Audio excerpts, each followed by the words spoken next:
सर्दी का मौसम, दिसंबर की गुलजारियत, नए साल की आहट, कोजी ब्लैंकेट्स, मक्का की रोटी, सरसों का साग और गर्म गर्म मेथी के पराठों पर पिघलता हुआ सुनहरा अमूल मक्खन। वह थोड़ा है, थोड़े की जरूरत है, जिंदगी फिर भी बहुत खूबसूरत है। कोरोना कोरोना के खत्म होने की उम्मीद। जिस तरह शरीर का भोजन सर्दियों में ये सारी गर्म खुराक, और उसी तरह हमारी आत्मा को भी एक भोजन की जरूरत होती है। The food to thoughts and the food to soul is as much required as the nutritions are required for your good health. And for that we need newspaper. And for that we come to the mentioning of journalism. A good newspaper, I suppose, is a nation talking to itself. And journalism is the first draft of history. Good evening friends, कम्युनिक की इस unique interview series में आज आपके सामने एक खास मेहमान को लेकर आई हूं। आइए उनका परिचय कराती हूं। आज के हमारे खास मेहमान हैं प्रोफेसर संजय द्विवेदी। प्रोफेसर संजय द्विवेदी देश के जाने माने पत्रकार, संपादक, लेखक, संस्कृत कर्मी और मीडिया गुरु हैं। दैनिक भास्कर, हरिभूमि, नवभारत, स्वदेश, infoindia.com और छत्तीसगढ़ के पहले सैटेलाइट चैनल Z24 घंटे छत्तीसगढ़ जैसे मीडिया संगठनों में बहुत महत्वपूर्ण भूमिका निभा चुके हैं। माखनलाल चतुर्वेदी राष्ट्रीय पत्रकारिता विश्वविद्यालय भोपाल में 10 वर्ष से मास कम्युनिकेशन विभाग के अध्यक्ष और विश्वविद्यालय के रजिस्ट्रार रहे हैं। संप्रति जनसंचार विभाग में प्रोफेसर, मीडिया विमर्श पत्रिका के कार्यकारी संपादक, राजनीतिक, सामाजिक और मीडिया के मुद्दों पर निरंतर लेखन करते आ रहे हैं। अब तक 25 पुस्तकें लिख चुके हैं। जी हाँ, 25। और संपादन कार्य में भी लगातार सक्रिय हैं। प्रधानमंत्री नरेंद्र मोदी पर इनकी लिखी हुई किताब मोदी युग संसदीय लोकतंत्र का नया अध्याय खासी चर्चा में रही है। देश के प्रख्यात पत्रकार, लेखक और मीडिया शिक्षक डॉक्टर संजय द्विवेदी इन दिनों भारतीय जनसंचार संस्थान दिल्ली के महानिदेशक हैं। हार्दिक स्वागत प्रोफेसर द्विवेदी, और आभार कि आपने मुझे आपको होस्ट करने का सुनहरा मौका दिया। नमस्कार माया जी, नमस्कार। मैं आपसे जुड़े सभी लोगों को अपना नमस्कार करता हूं। आपने मुझे इस लायक समझा, अपनी बातचीत में आमंत्रित किया, इसके लिए आपका बहुत बहुत धन्यवाद, साधुवाद। तो संजय जी, शुरू करते हैं शुरू से। संजय जी, आपके प्रारंभिक वर्षों के बारे में कुछ बताएं। क्या माहौल था घर में, परिवार में, जिसने आपको पत्रकारिता की ओर प्रोत्साहित किया? माया जी, मेरे पिता जी डॉक्टर परमात्मा नाथ द्विवेदी हिंदी के प्राध्यापक थे। बस्ती में कॉलेज है, उसमें वो हिंदी पढ़ाया करते थे। और मेरे घर में काफी साहित्यिक वातावरण था और काफी साहित्यकारों का आना जाना, कवियों का आना जाना, एक तरह से काफी भाषा का काफी महत्व था। पढ़ने लिखने का बहुत रुझान था, बहुत सारी किताबें घर में थी, बहुत सारे महत्वपूर्ण अखबार और पत्र पत्रिकाएं आती थी। तो अगर घर से कहूं तो पिताजी के नाते और पिताजी से विरासत में मुझे भाषा की सेवा का सौभाग्य मिला है, और मैं इसे अपना सौभाग्य मानता हूं कि उनके पुत्र के नाते मैं इस जमीन पे आया और उन्होंने इतनी अच्छी विरासत और परवरिश मुझे दी, जिसके नाते मुझ में भाषा के कुछ संस्कार विकसित हुए। सच में जो इंटेलेक्चुअल फ्रूट्स हैं वो अगर generation to generation pass on होते हैं तो इससे खूबसूरत कोई विरासत नहीं हो सकती। हिंदी मेरी जीविका है और जीवन भी, कहना है आपका। क्या आपका समस्त लेखन और पत्रकारिता हिंदी भाषा में ही रहा है? इसकी कोई खास वजह? जी, एक तो हिंदी हमारे देश की भाषा है और मैं मानता हूं कि आपको अगर देश के लोगों तक पहुंचना है तो हिंदी में ही संवाद करना पड़ेगा। और दुनिया के तमाम ताकतवर लोग जब हिंदुस्तान के लोगों से संवाद करते हैं तो अपनी ही भाषा का उपयोग करते हैं। अपनी भाषा के प्रति सम्मान भी है। आप देखिए, श्रीमती सोनिया गांधी बहुत वर्षों बाद राजनीति में प्रवेश करती हैं, पर जब संवाद उन्हें करना होता देशवासियों से, हिंदी में ही करती हैं। बिल्कुल। कैटरीना कैफ जी जो बॉलीवुड की इतनी बड़ी अभिनेत्री हैं, भारत आती हैं और हिंदी फिल्मों में काम करना प्रारंभ करती, हिंदी सीखती हैं। तो काफी पावरफुल लोग हिंदी सीख रहे हैं, और हिंदी एक शक्ति के नाते भी, क्योंकि अगर हिंदुस्तान के लोगों तक पहुंचना है, उनके दिलों तक पहुंचना है। और इतना ही क्यों माया जी, आप ये देखिए कि हमारे जो स्वतंत्रता संग्राम के सेनानी हैं, वे सब विदेशों से पढ़ करके लौटे हैं। महात्मा गांधी हैं, पंडित जवाहरलाल नेहरू हैं, बाबा साहब अम्बेडकर हैं, डॉक्टर राम मनोहर लोहिया हैं, और पहली पंक्ति के जो बड़े सरदार सरदार वल्लभ भाई पटेल हैं, ये सब विदेशों से पढ़ के आते हैं, अच्छी अंग्रेजी बोलते हैं, कई भाषाएं जानते हैं, पर अपने देश के लोगों से हिंदी में संवाद करते हैं, हिंदी में अखबार निकालते हैं। बाबा साहब ने मूक नायक देखिए मराठी में निकाला, गांधी जी ने अपने बहुत सारे पत्र गुजराती और हिंदी में प्रारंभ किए। ये अपने आप में एक हमारी विरासत है स्वतंत्रता आंदोलन की, जिसमें हमने अपने आप को पहचाना कि हम किस भाषा में बात करें। उस आंदोलन के सारे बड़े नेताओं ने विदेश से पढ़े लिखे होने के बावजूद हिंदी को राष्ट्रभाषा मान करके हिंदी में इस पूरे आंदोलन का नेतृत्व किया। तो हम लोग तो हिंदी के बहुत छोटे सेवक हैं, हमें तो रोजी रोटी सब कुछ हमें हिंदी से मिली है, तो हम किस में लिखेंगे? हमारी रोज जीविका और जीवन दोनों है हिंदी, तो हमारी तो रोजी रोटी भाषा से ही चल रही है। तो इसलिए हिंदी और समस्त भारतीय भाषाओं के लिए मेरे हृदय में बहुत सम्मान है। जैसे किसी बंगला भाषी के लिए अपनी बंगला भाषा के लिए होगा, मराठियों के लिए मराठी का होगा, तो सभी भारतीय भाषाओं को मैं राष्ट्रभाषा मानता हूँ। जो भी भाषा इस देश में पैदा हुई, हिंदी, उर्दू, बंगाली, मराठी, तेलुगु, तमिल, कन्नड़, सभी 22 भारतीय भाषाएं जो संविधान की अनुसूची में दर्ज है, उन सबके प्रति मेरा आग्रह रहता है। और मुझे लगता है कि हमें अपनी भारतीय भाषाओं के प्रति सम्मान का भाव रखना ही चाहिए, क्योंकि देखिए भाषाएं और माताएं अपने पुत्रों से सम्मानित होती हैं। पूरी दुनिया के अंदर आज अंग्रेजी का झंडा इसलिए गड़ा हुआ है कि अंग्रेज पूरी दुनिया के अंदर गए, पूरी दुनिया में उन्होंने राज किया, अपनी भाषा को लेके गए। तो अगर हमें पूरी दुनिया के अंदर जाना है तो अपनी भाषाओं के माध्यम से जाएंगे, और हमारी भाषाएं निश्चित रूप से बड़ी सशक्त भाषाएं। हमारे पास तमिल जैसी बड़ी पुरानी भाषा है, और बंगला जैसा हमारे पास एक साहित्य है जिसमें इतने बड़े बड़े साहित्यकार, शरद चंद्र से लेके माहेश्वता देवी तक इतने बड़े साहित्यकार। तो हमारी हर भाषा में एक अनूठी विरासत छुपी हुई है, जरूरत है उसको समझने की और उसके साथ संवाद करने की। बहुत दुरुस्त फरमाया आपने, बहुत खूबसूरती से इस बात को आपने जाहिर किया। और सच में एक भाषा हमारा एक गौरव है, और उसे बोलने में चाहे हम अपने देश में हो या हम विदेश में हो, किसी तरह की शर्मिंदगी महसूस नहीं होनी चाहिए, क्योंकि जब हम खुद अपनी चीज पर गर्व करते हैं ना, तभी दुनिया उस पर गर्व करना शुरू करती है। मैं जी एक आपने संदर्भ और अपने जोड़ना चाहता हूँ आपको, एक जी संदर्भ सर। बस जोड़ना चाहता हूँ, क्योंकि राष्ट्रपिता महात्मा गांधी का संदर्भ है, बहुत बड़ा संदर्भ है। जब देश आजाद होता है, मुल्क आजाद होता है, उस दिन कुछ पत्रकार महात्मा गांधी के पास जाते हैं, उनका साक्षात्कार लेने का प्रयास करते हैं। तो वो चाहते हैं कि अंग्रेजी में उसका जवाब दे, तो महात्मा गांधी कहते हैं कि दुनिया वालों से कह दो कि गांधी अंग्रेजी भूल गया है। तो ये अपने आप में बहुत बड़ी बात है कि एक स्वतंत्र देश को किस भाषा में बोलना चाहिए। उनका संदेश भी था कि बिल्कुल। अब मुल्क आजाद हो चुका, देश आजाद हो चुका है, हम एक पराई भाषा में संवाद क्यों करें। तो ये अपने आप में उनका एक संदेश है, और मुझे लगता है हम सबको इस पर बहुत ध्यान देना चाहिए। और बड़े गर्व की बात है कि हमारे प्रधानमंत्री आदरणीय नरेंद्र मोदी दुनिया भर के अंदर जहां जा रहे हैं, बड़े से बड़े मंचों पर, वहां अपनी भाषा में संवाद कर रहे हैं। इसके पहले माननीय अटल बिहारी वाजपेयी ने भी यूएनओ में हिंदी बोल करके, संयुक्त राष्ट्र संघ में हिंदी बोल करके हिंदी का गौरव बढ़ाया था। हमारे गृह मंत्री आज हिंदी में बात करते हैं। तो ये, जबकि ये गुजराती भाषी है, हमारे गृह मंत्री गुजराती भाषी है, प्रधानमंत्री गुजराती भाषी है, इसके बावजूद हिंदी में बोल करके हमारी राष्ट्रभाषा और देश का गौरव और मान बढ़ाने का पूरी दुनिया के अंदर काम कर रहे हैं। तो मुझे लगता है ये सब लोग हैं जो हमें प्रेरित करते हैं और प्रोत्साहित करते हैं अपनी भाषाओं को अपनाने के लिए। बहुत खूबसूरत बात कही है आपने। आपने अपने ब्लॉग में लिखा संजय जी कि भारतीय भाषाओं के मीडिया के भी ये सुनहरे दिन हैं, इससे आपका क्या आशय है? देखिए, भारतीय भाषाओं की मीडिया के सुनहरे दिन है, जब मैं ऐसा कहता हूं तो मैं ये कहना चाहता हूं कि आप देखिए, हिंदुस्तान के 10 टॉप 10 अखबारों की आज सूची बनाए, 10 जो सबसे अधिक बिकने वाले अखबार हैं, उसमें 9 हिंदी और भारतीय भाषाओं के, 9, 10 में 9। तो ये इससे अच्छे दिन क्या होंगे?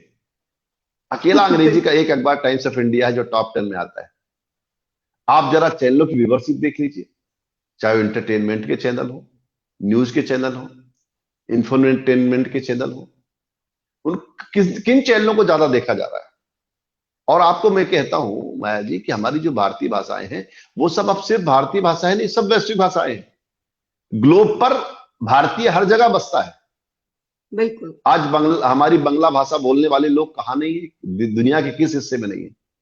मराठी बोलने वाले दुनिया किस हिस्से में नहीं है, उर्दू बोलने वाले दुनिया किस हिस्से में नहीं है, तमिल दुनिया किस हिस्से में नहीं है, मलयाली दुनिया किस हिस्से में नहीं है। सारे देश में हिंदुस्तान के जो इंजीनियर्स हैं, डॉक्टर्स हैं, सेवा के सर्विस इंडस्ट्री में काम करने वाले लोग हैं, पूरी दुनिया के अंदर आज छाए हुए। और ये सब अपने अपने घरों में अपनी मातृभाषा का चैनल देखते हैं। यानी कि हमारी सारी जो भारतीय भाषाएं हैं, वह सब इसमें विश्व भाषाएं हैं। एक चैनल जो आपको लगता होगा कि ये जो है जी बांग्ला है, ये बंगाल में अकेला देखा जा रहा, आप धोखे में। पूरे हिंदुस्तान में तो देखा ही देखा जाता है, दुनिया के तमाम देशों में भी देखा जाता है। इसलिए हमारी समस्त भारतीय भाषाएं जो है आज वैश्विक भाषाएं बन चुकी है। और इसलिए इसका आकार भी देखिए आप, यूरोप की जिन भाषाओं को हम बड़ा आदर देते हैं, बड़ा महत्वपूर्ण मान के अंदर रखा है, आखिर स्पेनिश कितने लोग बोलते होंगे? स्पेन कितना बड़ा है? स्विट्जरलैंड कितना बड़ा है? फ्रांस कितना बड़ा है? ये जो छोटे तमाम देश है यूरोप के छोटे छोटे, इनके बराबर तो हमारा 24 करोड़ का अकेला उत्तर प्रदेश बैठा हुआ है। तो आबादी की संख्या, आबादी के हिसाब से आप देखेंगे तो हमारी भारतीय भाषाओं को बोलने वाले लोग कितनी बड़ी संख्या में। आज हिंदी के बाद बांग्ला दूसरी बड़ी भाषा हिंदुस्तान की, फिर तेलुगु का नंबर आता है। तो आज हमारी जो वैश्विक भाषाएं हैं, जो हमारी भारतीय भाषाएं हैं, उनको करोड़ों में पढ़ने लिखने और बोलने वाले लोग। और ये जो ई मीडिया आया, WWW जब आ गया कि अब हम यहां बैठकर हिंदुस्तान का कोई भी ई पेपर अमेरिका के अंदर पढ़ सकते हैं, स्पेन के अंदर पढ़ सकते हैं, ट्रिनिडाड में पढ़ सकते हैं, गुयाना में पढ़ सकते हैं, मॉरिशस में पढ़ सकते हैं, तो हमारी समस्त भारतीय भाषाओं की रीच बहुत बढ़ गई है। इसलिए मैं कहता हूं कि हमारे बहुत सुनहरे दिन हैं, क्योंकि अब हम सब वैश्विक स्तर पर हमारी एक पहचान बन रही है। जी संजय जी, मीडिया विमर्श क्या है, इसमें आपकी क्या भूमिका है, और क्या आपको लगता है कि लोकतांत्रिक व्यवस्था के अंतर्गत अभिव्यक्ति की स्वतंत्रता बहुत अहम रोल प्ले करती है? तो लेकिन हम ये भी सुनने में आता है कि मीडिया बिक चुका है, जो चीजें, जो हमें इस तरह की बातें जो हतोत्साहित करती हैं, इसके बारे में आप अपनी राय स्पष्ट कीजिए। देखिए, पहली बात यह कि मीडिया विमर्श क्या है। तो मीडिया विमर्श एक पत्रिका है जो 3 महीने में एक बार छपती है, साल में उसके 4 इश्यू आते हैं। वह मीडिया पर एक डिस्कोर्स बनाने के लिए निकाली गई पत्रिका है, पिछले 13 वर्षों से निकल रही है। उस पत्रिका में मेरा भी सहयोग है और हमारे तमाम विद्वान प्राध्यापक उसके साथ जुड़े हुए हैं, मीडिया कर्मी जुड़े हुए हैं। दूसरा आपका प्रश्न है कि मीडिया बिक गया है। देखिए माया जी, कई बार ऐसा होता है कि समाज में चारों तरफ पतन होता है, समाज में सब तरफ गिरावट होती है, पर हम उम्मीद करते हैं कि सब मीडिया संभाल ले। मेरा मानना है, जब स्कूल एजुकेशन में संस्कार नहीं दिए जा रहे हैं, परिवारों में संस्कार नहीं दिए जा रहे हैं, समाज में वातावरण खराब है, तो समाज के सब क्षेत्रों में गिरावट आ रही है। क्या आप ये कह सकते हैं सारे डॉक्टर धर्मात्मा हो गए, सारे वकील धर्मात्मा हो गए, सारे राजनेता हरिश्चंद्र हो गए, सारे अधिकारी पुण्यात्मा हो गए? यानी समाज के सब क्षेत्रों में कुछ ना कुछ गिरावट हो रही है। अकेला पत्रकार अच्छा कैसे रह सकता है? मतलब ये कितना गजब का द्वंद्व है माया जी, कि समाज जीवन के सब क्षेत्रों में तो गिरावट हो, किंतु पत्रकारिता का स्तर ऊंचा होता चला जाए। ऐसा होता है क्या? लेकिन समाज के सब क्षेत्रों में, समाज के सब क्षेत्रों में गिरावट है, इसलिए मीडिया में भी गिरावट। क्योंकि समाज में लोग आते कहां से? मीडिया में आदमी कहां से आता है? समाज से आता है। उसी स्कूल में, जिस स्कूल में आप पढ़ी हैं, उसमें उसी स्कूलों से मैं भी पढ़ के आ रहा हूं, मेरा बच्चा भी उन्हीं स्कूलों से पढ़ के जाएगा। समाज की उन्हीं चुनौतियों का सामना करते हुए डॉक्टर, इंजीनियर, पत्रकार, नेता, अधिकारी, इंजीनियर सब तैयार होते हैं। तो इसलिए ये कहना कि अगर समाज में सामाजिक जो मूल्य हैं, नैतिक मूल्य हैं, संस्कार हैं जो हमारे, वो मजबूत नहीं किए जाएंगे, परिवारों में पारिवारिक संस्कार मजबूत नहीं किए जाएंगे, कोई अच्छा नहीं होगा। ये आप समझ लीजिए इस बात को। आप ये नहीं कह सकते कि समाज के सब क्षेत्रों में गिरावट हो और एक क्षेत्र उत्कर्ष को प्राप्त हो जाए। ये भी बड़ी गलत मांग है। कई लोग कहते हैं राजनेता हमारे ऐसे, समाज के सब क्षेत्रों में गिरावट है, राजनीति कैसे अच्छी हो जाएगी? नहीं हो सकती। इंजीनियर कैसे अच्छा हो जाएगा? डॉक्टर कैसे? समाज के सब क्षेत्रों में जब उत्थान होगा, समाज में जब नैतिक मूल्यों की स्थापना होगी, तो हमें श्रेष्ठ लोग मिलेंगे, वरना अपवाद स्वरूप ही अच्छे लोग मिलेंगे हमें। ज्यादातर लोग, क्योंकि उनको लगता है कि सफलता शॉर्टकट से प्राप्त की जा सकती है, सफलता हल्के फुल्के माध्यमों से प्राप्त की जा सकती है, इसलिए समाज में जो गुणता होनी चाहिए, जो गुण का सम्मान होना चाहिए, जो व्यक्ति की श्रेष्ठता का सम्मान होना चाहिए, ईमानदारी का सम्मान होना चाहिए, वो नहीं हो रहा है। इसलिए हमें अपने वैल्यू सिस्टम में, हमें अपने फैमिली सिस्टम में, हमें अपने एजुकेशन सिस्टम में और सामाजिक सिस्टम में हमें नैतिकता का स्थान देना पड़ेगा। नई शिक्षा नीति ने इस प्रकार का प्रयास किया है, जिसमें 3 खास चीजें जोड़ी हैं। नई शिक्षा नीति में नैतिक शिक्षा को शामिल किया गया, इसलिए ताकि एक सुंदर समाज बने। नई शिक्षा नीति में पर्यावरण की शिक्षा को शामिल किया गया है, ताकि एक सुंदर दुनिया बने। नई शिक्षा नीति में के करिकुलम में इस बार जो है उन्होंने इसके जो व्यावसायिक पाठ्यक्रम उनको शामिल किया है, ताकि लोग आत्मनिर्भर बने। इसलिए हमें सब तरफ काम करने की जरूरत है। हम मीडिया से बहुत ज्यादा उम्मीद पाल रहे हैं, जबकि मीडिया समाज का बड़ा छोटा हिस्सा है। समाज तो बहुत बड़ा है, समाज के हम बहुत छोटे हिस्से हैं। इसलिए जब समाज श्रेष्ठ होगा, समाज योग्य होगा, मीडिया अपने आप संभल जाएगा। मीडिया पे आप बहुत ज्यादा जिम्मेदारी मत पालिए, ना मीडिया से बहुत ज्यादा आशा पालिए। कि ये बहुत ज्यादा परिवर्तन कर देगा। परिवर्तन तो समाज को करना है, हम सबको मिलकर के करना है। जी, हमारा जो साहित्य है, हमारी जो फिल्में हैं, या हमारा जो पत्रकारिता है, ये सब चीजें हमारे अपने सामाजिक मानदंडों, हमारे सामाजिक जो परिवेश है, उसी का एक प्रतिबिंब है, उसी का एक आईना है। तो जो चीज समाज में दृष्टिगोचर होगी, वही शायद पत्रकारिता का एक बेस होगा, क्योंकि पत्रकारिता का मतलब ही यह है कि सच को सच कहकर पेश किया जाए। लेकिन आपको लगता है कि मॉरल साइंस इन्वॉल्व कर देने से सिलेबस में, करिकुलम में, क्या सच में इस तरह की मॉरल अपलिफ्ट हमें अपने आगे आने वाली जनरेशन में दिखाई दे पाएगी? देखिए, कोशिश तो हमें यही करनी चाहिए कि हम अपने बच्चों को ठीक करें, क्योंकि हमारा तो समय निकल गया।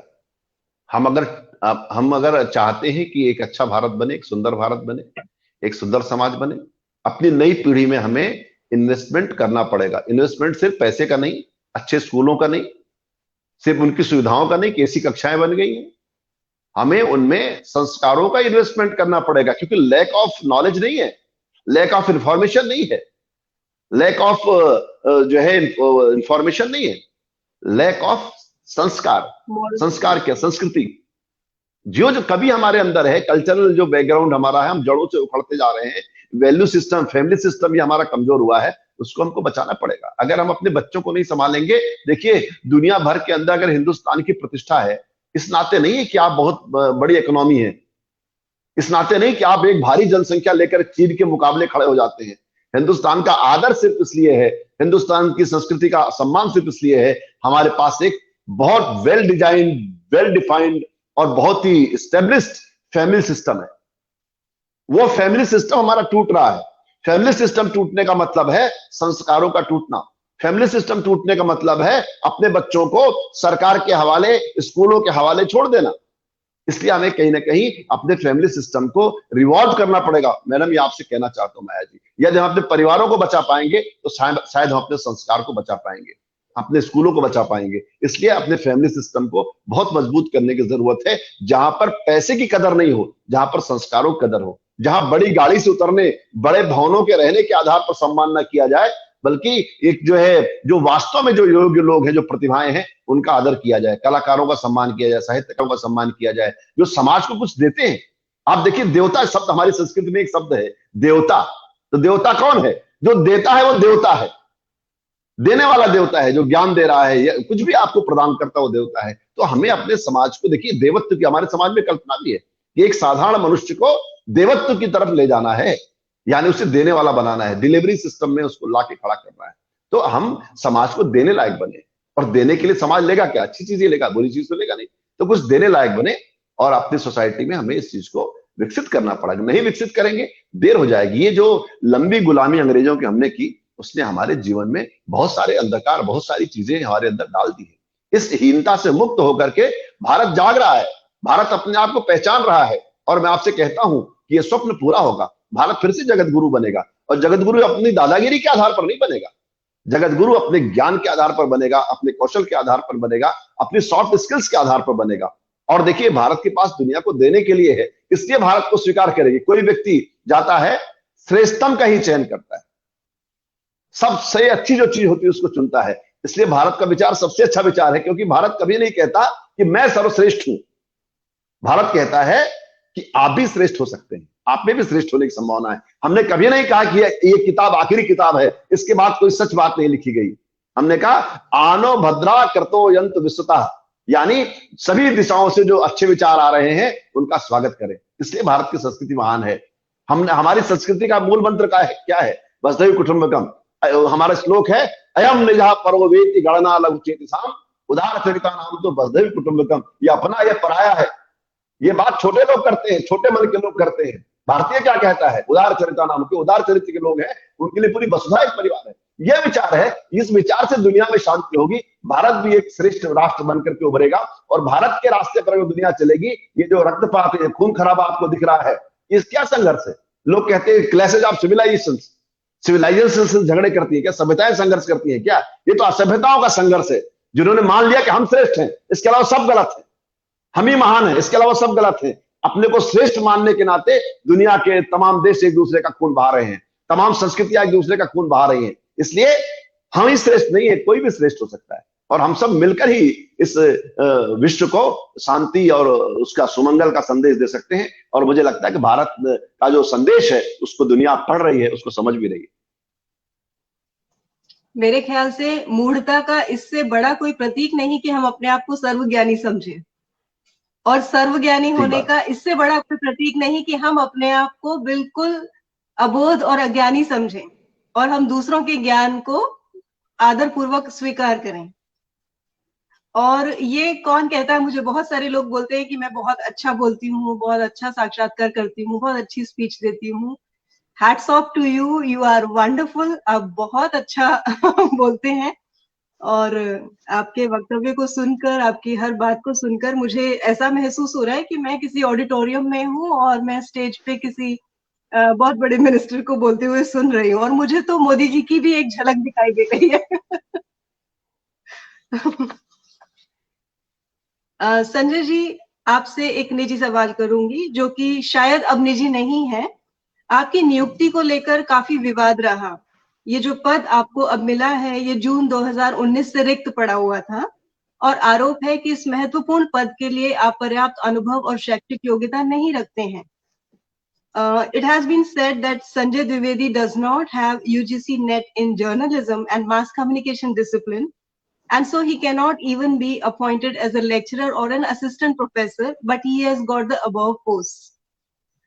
तो क्षमा चाहूंगी, ये मेरा अपना कोई व्यक्तिगत आक्षेप नहीं है। एक इंटरव्यूअर होने के नाते मैं बिल्कुल ही निष्पक्ष रूप से बात कर रही हूँ, लेकिन लोगों की शायद जिज्ञासा हो सकती है। तो ऐसा तो नहीं कि आरएसएस से संबंध होने के कारण या मोदी जी के करीबी होने के कारण या मोदी जी को एक संपूर्ण पुस्तक समर्पित करने के कारण ऐसा हुआ हो। देखिए, तो मुझे अगर आप लगता है कि जो आरोप प्रत्यारोप जो होते हैं तो वो इसी कारण से होते हैं कि भाई कुछ लोगों को कुछ कष्ट होता होगा। ये बात ठीक है कि एक खास विचारधारा के प्रति लोगों का थोड़ा सा वो हिचक है, और इस नाते लोग दूसरों को लांछित करने का प्रयास करते हैं। एक खास किस्म का गिरोह है जो लगा ही रहता है कि हर नियुक्ति को विवादित करो और हर नियुक्ति पर सवाल खड़े करो। जहां तक मेरे अपने व्यक्तिगत संदर्भ की बात है, ये जो पद है, इस पद में ये जो दो ही योग्यताएं मांगी गई थी। एक तो 25 साल का पत्रकारिता का कार्य अनुभव, दूसरा मास्टर्स डिग्री। इसलिए इस पद पर तो कोई विवाद का कोई कारण ही नहीं है जिस पर मेरी नियुक्ति हुई। यहाँ कोई मैं लेक्चरर के पद पर तो अपॉइंट नहीं हुआ हूं, ना मैं प्रोफेसर बना हूं। ये तो दूसरी किस्म का पद है, ये एक प्रशासनिक पद है, और प्रशासनिक पद के लिए एक मास्टर्स डिग्री और 25 साल का पत्रकारीय क्षेत्र का अनुभव मांगा गया था। और इस पर माननीय हाई कोर्ट दिल्ली का फैसला आ चुका है, क्योंकि ये जो शिकायत की गई है, इस शिकायत को कोर्ट में चैलेंज किया गया था। कोर्ट ने उस मामले को खारिज कर दिया है और ये मेरी योग्यताओं को माना है और कहा कि चयन समिति ने श्रेष्ठ चयन किया है। और फिर मैं आपसे कहता हूं माया जी, इतने उच्च स्तर का चयन है कि आप समझिए कि देश भर से आवेदन आते हैं, उनकी स्क्रूटनी होती है, भारत सरकार के अधिकारी उसका स्क्रूटनी करते हैं, फिर ये चयन होता है। ऐसे चयन में भी अगर कैबिनेट कमेटी इसको अप्रूव करती है, कितनी छानबीन होती है कितने स्तरों पे। अगर यहां भी गलत नियुक्तियां होने लगी फिर तो माशाअल्लाह, फिर तो कुछ भी हो सकता है इस देश में। तो इस नाते इस प्रकार की चीजों पर समय नष्ट करने कोई मतलब नहीं है। दूसरी बात ये कही गई कि साहब मैं तो लेक्चरर होने की योग्यता नहीं रखता। देखिए क्या होता है कि जो नियम होते हैं उन नियमों को जानना चाहिए। 2009 में मेरी नियुक्ति एसोसिएट प्रोफेसर के पद पर माखनलाल चतुर्वेदी राष्ट्रीय पत्रकारिता विश्वविद्यालय में हुई। इस प्रश्न का मैंने कोई भी उत्तर नहीं दिया क्योंकि आपका ये मंच है, तो मैं आपने पूछा तो मैं जवाब दे रहा हूं। तो 2009 में हुई, तो उस समय यूजीसी के नियम से मेरी नियुक्ति हुई। यूजीसी का नियम क्या था? यूजीसी का नियम यह था कि आपकी पत्रकारिता विषय में मास्टर्स डिग्री हो, प्लस 10 वर्ष में मीडिया में कार्य करने का अनुभव हो, और आपका इक्विवेलेंट पब्लिश्ड वर्क हो जिसको पीएचडी के समतुल्य कमेटी मान ले। उस नियम के तहत मेरी नियुक्ति हुई। मैं कोई लेक्चरर के पद पर आया ही नहीं, मेरी एसोसिएट प्रोफेसर पर नियुक्ति हुई इस नियम के तहत हुई, जिसमें यह था कि मास्टर्स डिग्री प्लस 10 इयर्स का एक्सपीरियंस प्लस आपकी इक्विवेलेंट पब्लिश्ड वर्क, इसके आधार पर मेरी नियुक्ति हुई। अब आप कहें साहब आप लेक्चरर के योग्य नहीं थे, तो मेरा यह कहना है इस तरह की चीजों का कोई मतलब नहीं। उसके बाद फिर मुझे एसोसिएट प्रोफेसर पर मेरी नियुक्ति, फिर बाद में मेरा एपीआई पूरे करने के नाते मुझे प्रोफेसर बना दिया गया। तो ये जो चीजें हैं कि जो लोग जो जो नियम है, उस नियम के तहत मैं आता हूं। बाद में माया जी क्या हुआ कि 2010 में यूजीसी ने ये नियम समाप्त कर दिया और प्रोफेशनल्स की नियुक्ति जो है वो पत्रकारिता क्षेत्र में रोक दी। पहले पत्रकार डायरेक्ट एसोसिएट प्रोफेसर हो जाया करते थे, उस नियम को 2010 में समाप्त कर दिया गया। तो जब मेरी नियुक्ति हुई तब वो नियम था, आज वो नियम नहीं है। तो आज आज आज मैं चाहूं तो आज मैं एसोसिएट प्रोफेसर नहीं हो सकता, ये बात ठीक है, पर जब मेरा चयन हुआ था तब मैं उसके योग्य था। तो उन चीजों को छिपा करके आप अदालतों में जा रहे हैं, अदालतों में आप धक्के भी खा रहे हैं, अदालतें आपके मामलों को खारिज भी कर रही हैं। और यहां इसमें जो ये जो पद है भारतीय जनसंचार संस्थान का, यहां तो विषय ही नहीं था, यहां तो कहीं बात नहीं, ये तो पद ही नहीं है लेक्चरर का, ये तो लेक्चर का पद नहीं है, ये तो प्रोफेसर का भी पद नहीं है, ये तो प्रशासनिक अधिकारी का पद है। तो मुझे लगता है कि विवाद खड़ा करने के लिए कुछ लोगों को शौक होता है, वो कुछ नहीं कर सकते तो विवाद तो खड़ा ही कर सकते हैं। और एक पूरा गैंग लगा हुआ, आपको पता है, जिनको जिनको हर नियुक्ति को विवादित करना है, जिनको हर व्यक्ति पर उंगली उठानी है। मेरे सामने से आप कुछ नहीं कर सकते तो नियुक्ति को विवादित करते हैं। तो ये जो चीजें हैं, मुझे लगता है कि इन पर बहुत ध्यान देने की जरूरत नहीं है, क्योंकि आपने पूछा इसलिए मैंने उत्तर दिया। आज तक मैंने इसका कहीं उत्तर नहीं दिया, अभी भी पूछा गया तो मैंने नो कमेंट से जवाब दिया, क्योंकि मुझे लगता है अगर मैं इनको जवाब देने में लगूंगा तो अपना नुकसान करूंगा। इससे अच्छा है कि इनको जवाब देने के बजाय मैं अपना काम करूं और आगे बढ़ता जाऊं। मैं इन सब चीजों में पड़ता नहीं, क्योंकि मुझे लगता है कि जब आप आगे बढ़ते हैं, जब आप कुछ करते हैं, तो पत्थर फेंकने वाले बहुत होते हैं, और जब आपकी मृत्यु हो जाती है तो लोग फूल फेंकते हैं। तो ये देश समाज का स्वभाव है, इसलिए मैं इस पर ध्यान नहीं देता जी। कुछ तो लोग कहेंगे, लोगों का काम है कहना। जी, मेरे ऊपर एक किताब भी मेरे विद्यार्थियों ने निकाली है, उस पुस्तक का शीर्षक यही है, कुछ तो लोग कहेंगे। अरे वाह। जी जी जी। मोदी युग संसदीय लोकतंत्र का नया अध्याय आपकी विशेष रचनाओं में से एक है। समकालीन युग को मोदी युग कहना क्या आपको नहीं लगता एक अतिशयोक्ति है? देखिए, मैं आपसे एक बात बताता हूँ माया जी, बड़ी जोरदार बात बताता हूँ। 2014 के चुनाव के बाद मेरी किताब छपी, मोदी युग संसदीय लोकतंत्र का नया अध्याय। और जब एक किताब छपी तो मेरे एक वामपंथी मित्र हैं, वामपंथी विचारक हैं, उन्होंने मुझको बुलाया और कहा कि यार ये किताब का शीर्षक ठीक नहीं है, युग ऐसे नहीं बनते, आपने एक चुनाव मोदी ने जीता कि आपने युग लिख दिया इसको, ये ठीक नहीं है। 19 में पुनः जब मोदी भारी बहुमत के साथ चुनाव जीत कर आए, आदरणीय प्रधानमंत्री बने भारत सरकार के, तो वो वामपंथी मित्र मुझे फिर मिले। उनका यार उस समय मैंने आपसे कहा था कि आपने शीर्षक गलत रखा था, पर अब 2019 में जिस तरह से भारी बहुमत से वापसी हुई है आदरणीय नरेंद्र मोदी जी की, तो मुझे लगता है आपका शीर्षक ठीक था, मैं अपनी बात को वापस लेता हूं। तो मुझे लगता है ये जो संवाद है इसमें इसका पूरा जवाब छिपा हुआ है। तो क्योंकि देखिए क्या है कि बहुत लंबे समय के बाद एक ऐसा व्यक्ति जिसने भारतीय राजनीति को एक नया वैकल्पिक दर्शन प्रदान किया, एक वैकल्पिक राजनीति प्रदान की, और पहली बार भारत में ऐसी सरकार बनी जो एक अकेले दल की सरकार बनी, पूर्ण बहुमत की सरकार बनी। ये कोई छोटी मोटी बात नहीं, उसकी पहले भी विपक्ष की सरकारें आई, पर मिलीजुली सरकारें थी। जनता पार्टी का प्रयोग 77 में हुआ, जिसमें बहुत सारे दल शामिल थे। उसके बाद फिर आदरणीय बीपी सिंह जी देश के प्रधानमंत्री बने जनता दल के उसके नाते से, अनेक लोग बने, देवगौड़ा जी बने, आदरणीय गुजराल जी बने, आदरणीय प्रधानमंत्री स्वर्गीय अटल बिहारी वाजपेयी भी प्रधानमंत्री बने 3 बार भारत सरकार के।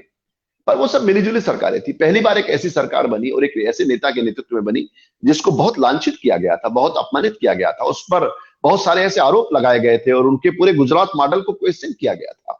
और आज भी मैं आपसे कहता हूं माया जी, हालात ये हैं कि लुटियंस में आज भी लोग प्रधानमंत्री नरेंद्र मोदी को प्रधानमंत्री मानने को तैयार नहीं है।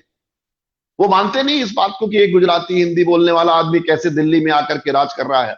वो उनको एक अवैध उपस्थिति मानते हैं और उनको बड़ी उपेक्षा की नजर से देखते हैं। जो उनका पूरा अंतरराष्ट्रीय षड्यंत्र था उनके खिलाफ, वो पूरा का पूरा उसको तोड़ करके उस चक्रव्यूह करके दिल्ली की कुर्सी पे आए। तो ये अपने आप में एक बहुत बड़ा परिवर्तन था भारतीय राजनीति में, पैराडाइम शिफ्ट इसको कह सकते हैं। एक पैराडाइम शिफ्ट था। उनका आना कोई साधारण घटना नहीं थी। साधारण परिवार से चल करके, जहां पर परिवारों से के आधार पर राजनीति होती है, बड़े दलों के आधार पर राजनीति होती है, एक पार्टी जिसने बहुत लंबे समय के बाद पूर्ण बहुमत प्राप्त किया, 52 में भारतीय जनता पार्टी बनी, बहुत लंबे समय के बाद उसको सत्ता में इस तरह का पूर्ण बहुमत प्राप्त हुआ, अपने आप में एक बहुत बड़ी चमत्कारिक घटना थी भारतीय राजनीति के लिए। मुझे लगा एक पत्रकार के नाते मुझे इस घटना को रेखांकित करना चाहिए। और उस दौर में लिखे गए जो आलेख थे उनको संकलित करके किताब प्रकाशित हुई है। तो उसके नाते मुझे कुछ लांछन भी सुनने पड़े, पर मुझे लगता है उस किताब को ठीक से देखा नहीं गया। किताब को आप देखेंगे तो उस किताब में कोई आदरणीय प्रधानमंत्री के बारे में कोई विरुद्धावली नहीं गाई गई है, गीत नहीं गाए गए, उन पर एक क्रिटिकल एनालिसिस किया गया है, जिसमें उनकी जो शक्ति है, जो शक्ति की प्रशंसा है, उनकी सीमाओं की थोड़ी बहुत आलोचना भी है। पर बिना किताब पढ़े, शीर्षक पढ़ करके जो टिप्पणी करने वाले लोग हैं, उनके बारे में कुछ कहना भी ठीक नहीं, क्योंकि उन बेचारों ने किताब देखी नहीं और टिप्पणी कर रहे हैं, तो उनके बारे में क्या कहना है? पहले किताब तो पढ़ लो, किताब पढ़ने के बाद बोलो कि इस किताब के अंदर क्या है। तो बिना पढ़े टिप्पणी करने वाले मित्रों पर मैं सिर्फ सहानुभूति ही रख सकता हूं और उन्हें धन्यवाद व्यक्त कर सकता हूं। लेकिन जीएसटी और डीमोनेटाइजेशन वर्तमान सरकार द्वारा लिए गए दो अहम फैसले थे, तो जिनका कि प्रत्यक्ष अप्रत्यक्ष रूप से जन सामान्य पर बहुत प्रभाव पड़ा है। तो इसके बारे में आप क्या कहेंगे? आपको नहीं लगता कि राष्ट्रीय स्तर पर लिए जाने वाले फैसले, जो कि हर जनमानस की लाइफ को इफेक्ट या अफेक्ट करने वाले हैं, क्या उनका निर्णय सर्व सुख की कसौटी पर परख कर नहीं लिया जाना चाहिए था? देखिए, मेरा मानना है सरकार जब निर्णय लेती है तो बहुत जांच परख करके और बहुत स्तरों पर संवाद करके लेती है। और जीएसटी में लगातार जो सुझाव आए जनता की तरफ से, व्यापारियों की तरफ से, उसमें सुधार भी किया है और एक बहुत आदर्श व्यवस्था के रूप में उसको स्थापित किया गया कि भारत एक है तो एक कर होना चाहिए, एक टैक्सेशन सिस्टम जिसमें व्यक्ति बड़ा परेशान होता था और कई बार जो एक कोटा परमिट राज है, जो इंस्पेक्टर राज है, उसका व्यक्ति शिकार होता था।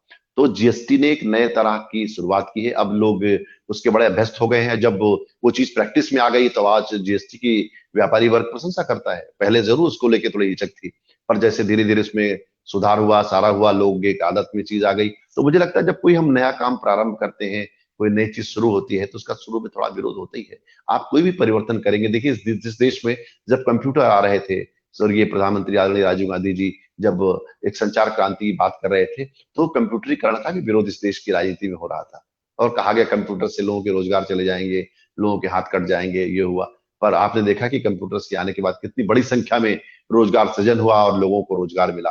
तो कई बार माया जी ऐसा होता है कि जब हम नए प्रयोग कर रहे होते हैं, नई चीजें ला रहे होते हैं, क्योंकि उसको लेके हमारी हिचक होती है, उसको लेके हमें समस्या होती है। आप देखिए डिजिटल इंडिया के बारे में प्रधानमंत्री बात कर रहे थे इतने दिनों से, और आपने देखा कि लोग तैयार नहीं थे उसके लिए। 2014 से लगातार वो डिजिटल इंडिया की बात कर रहे थे। अचानक कोरोना काल में आपने देखा कि सभी लोग डिजिटल हो गए। हम लोग भी आज डिजिटल संवाद कर रहे हैं, कक्षाएं डिजिटल चल रही हैं, छोटे छोटे बच्चे भी डिजिटल कक्षाएं कर रहे हैं। तो एक दिन में डिजिटल इंडिया साकार हो गया। तो कई बार आवश्यकता भी आविष्कार की जल्दी हो जाती है, सरकार के कैंपेन पीछे रह जाते हैं। तो ये सारी चीजें हैं। तो जब जब तक हम उस चीज से हिचकते हैं, जब तक हमें हिचक होती है, आज पूरा विश्वविद्यालय चल रहा है, पूरे संस्थान चल रहे हैं, सारी बोर्ड मीटिंग्स चल रही है, इवन कैबिनेट की मीटिंग भी। एक बार अभी हमारे मध्य प्रदेश के माननीय मुख्यमंत्री जी, उनको कोरोना हो गया था, तो उन्होंने कैबिनेट की मीटिंग तक उन्होंने ऑनलाइन ले ली। तो अब जब चीजें हमारे अभ्यास में आती हैं तो हमें सरल लगने लगती हैं। तो ये कई चीजें ये हैं कि कई बार हमारे अभ्यास में नहीं होती, उसके नाते हम उसका विरोध करते हैं। उसके पीछे कोई वो तार्किक कारण नहीं होते, दरअसल भावनात्मक कारण होते हैं और भावना के आधार पर उस पर टिप्पणी करते हैं। नहीं, मैं आपसे यहाँ थोड़ा सा मतभेद रखती हूँ। बात सिर्फ ये नहीं हो रही कि कोई नया परिवर्तन होता है तो हम उसके साथ सामंजस्य नहीं बिठा पाते, और जब हमें जबरन उसमें डाल दिया जाता है तब उससे हम धीरे धीरे समानुकूलन कर लेते हैं। बात वो नहीं है, और बात ये भी नहीं है, मैं डिजिटलाइजेशन की भी बात नहीं कर रही हूँ, क्योंकि उसकी प्रासंगिकता हम सबको समझ में आ गई है। और आपने बिल्कुल ठीक कहा कि आवश्यकता ही आविष्कार की जननी है। जैसे ही हमें जरूरत पड़ी कोरोना में, क्योंकि हमारे सारे संचार के माध्यम बिल्कुल ऑलमोस्ट फेल हो गए, और जहाँ चीजों को स्पर्श करने से भी इतना हमें डर लगने लगा था कि हम न्यूज़पेपर को घर के बाहर ही रख रहे हैं, अंदर नहीं जाने दे रहे हैं। तो ऐसे में अगर ऑनलाइन व्यवस्था नहीं होती तो शायद बिल्कुल ठप पड़ जाता, हम दुनिया से बिल्कुल कट जाते। लेकिन हुआ उसका ठीक उल्टा, कि हम दुनिया के और करीब आ गए, हम लोग और ज्यादा जुड़ गए। तो जो डिजिटलाइजेशन जिसका सपना मोदी ने देखा था, वो सपना अब इस परिस्थिति की वजह से पूरा होता हुआ दिखाई दे रहा है। लेकिन मैं बात कर रही हूँ उन मिडिल स्केल बिजनेसमैन की, जिन लोगों का बिजनेस बिल्कुल ठप हो गया है।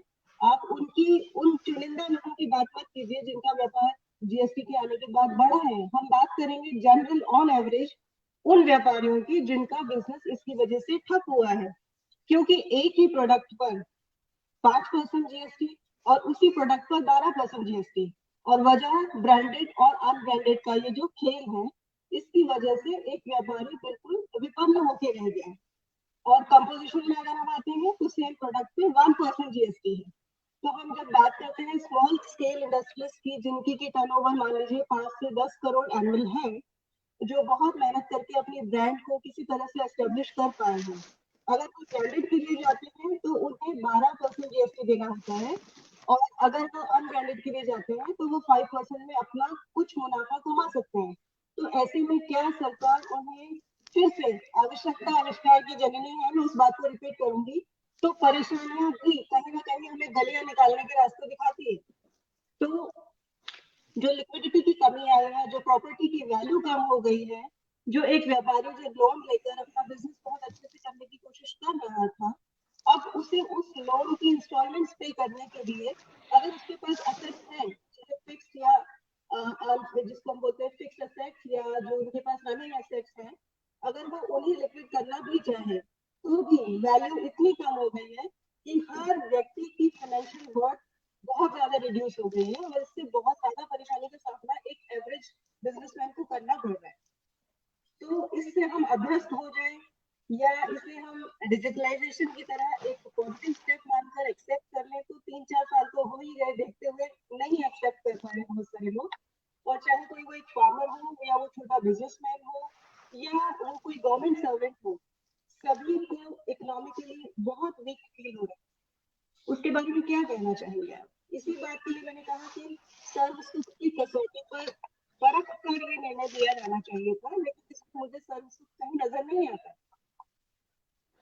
देखिए माया जी, मुझे लगता है कि जो आपकी चिंताएं हैं वो जाहिर तौर पर आपने इतना अध्ययन किया है इसके बारे में, आप इसको बहुत अच्छे से आपने बताया भी। क्योंकि मैं बहुत आर्थिक विषयों का जानकार नहीं हूँ, और आर्थिक गतिविधियां चलती कैसे हैं और उनका क्या असर पड़ता है उसके बारे में मेरा कोई बहुत अध्ययन नहीं है। पर मुझे लगता है कि जो जीएसटी काउंसिल सरकार ने बनाई, और उसमें बहुत सारी जो समस्याएं व्यापारियों की थी उनको एड्रेस करने की कोशिश भी की। एक साथ बहुत सारी समस्याएं इस देश पे आ गई, जिसमें कोरोना भी लास्ट में आकर के, जिसने बहुत सारी आर्थिक स्थितियां उसके नाते बिगड़ी हैं। थोड़ा काले धन का भी हो रहा, तो नोटबंदी का भी हो रहा, तो सारी चीजें मिल करके थोड़ा सा स्थितियां हमें लगता है कठिन है। पर मुझे लगता है कि हालात ठीक होंगे, क्योंकि देखिए सरकार की जहां तक नीयत के बारे में बात करते हैं ना, सरकार की नीयत में कहीं कोई खोट नहीं है। सरकार नहीं चाहती कि लोग परेशान हो। कोई भी सरकार अलोकप्रिय क्यों होना चाहेगी? कोई भी सरकार क्यों चाहेगी कि लोग उसको गलत नजरिए से देखें या उसकी व्याख्या करें? किंतु ये आर्थिक विषय है, ये बहुत ही वैसे हैं। और पूरी दुनिया में जब मंदी हो तो आप ये सोचें कि भारत का बाजार संभला रहेगा। फिर भी दुनिया के हालात को देखते हुए हिंदुस्तान की जो बाजार के हालात हैं कोरोना के बाद भी कोई बहुत ज्यादा बिगड़े हुए नहीं है। तो मुझे लगता है कि थोड़े समय हमें धैर्य रखना चाहिए, और फिर से वो चीजें वो हो जाएंगी। हमारी इतनी बड़ी आबादी के बावजूद आके सब कुछ ठीक चल ही रहा है। और भारत सरकार ने अभी इस कोरोना काल में भी आपने देखा कि नवंबर तक महीने के तक के लिए और आगे वाले समयों के लिए भी 80 करोड़ लोगों के भोजन का इंतजाम किया और उनके जीवन यापन का प्रबंध किया। तो मतलब सरकार प्रयास तो कर ही रही है। अब किंतु इस विषय पर जानकारी देने के लिए मैं अधिकृत नहीं हूँ, इसलिए मैं थोड़ा सा संकोच से भरा हुआ हूँ कि मैं इस विषय पर आपसे क्या बात करूं, क्योंकि आर्थिक विषयों पर मेरी उस तरह की दक्षता नहीं है। ये मैं बड़ी ईमानदारी पूर्वक आपसे कहना चाहता हूँ।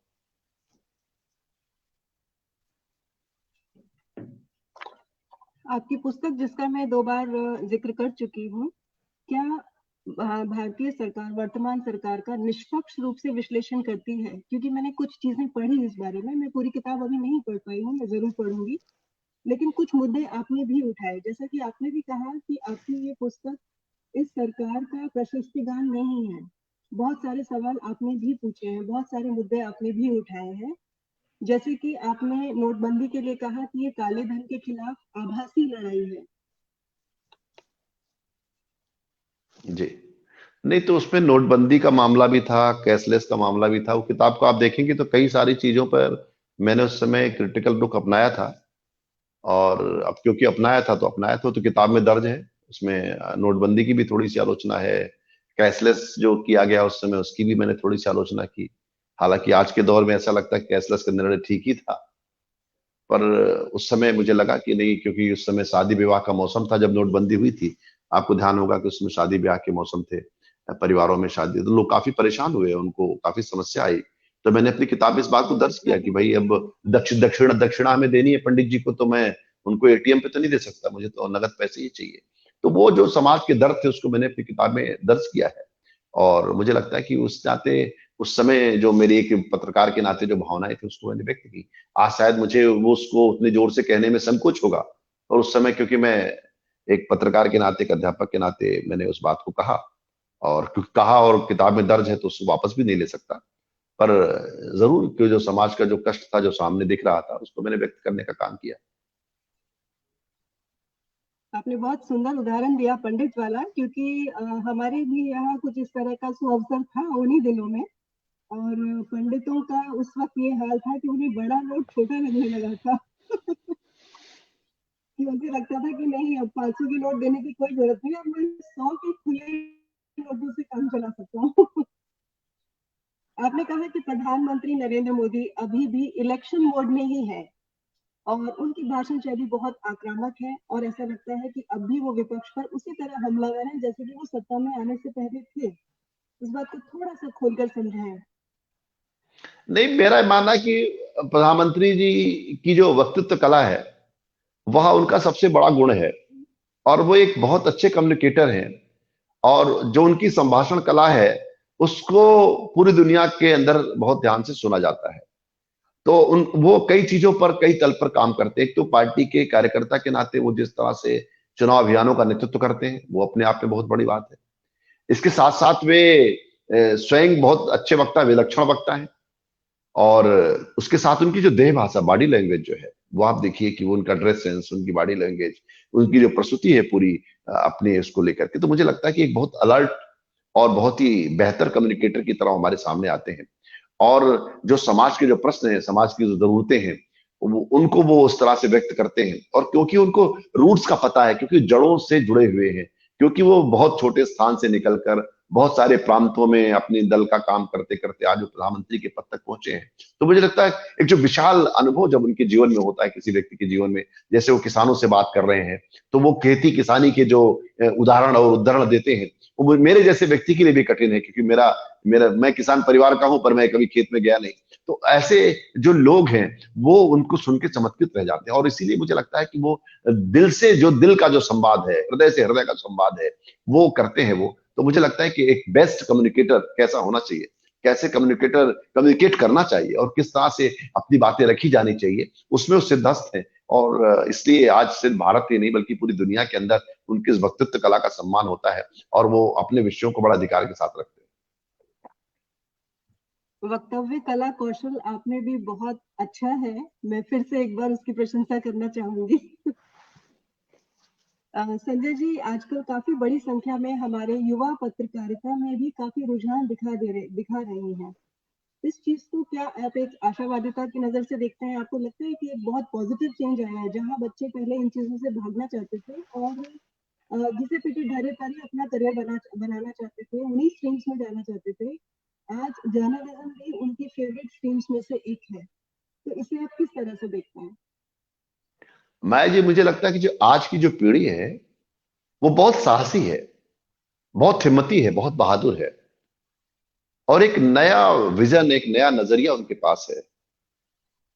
कुछ सालों पहले कोई कल्पना भी नहीं कर सकता था कि आईआईटी की परीक्षा पास करके, मैनेजमेंट की बड़ी डिग्रियां लेकर, 20 स्कूलों में पढ़ करके कोई स्टार्टअप पे काम करेगा।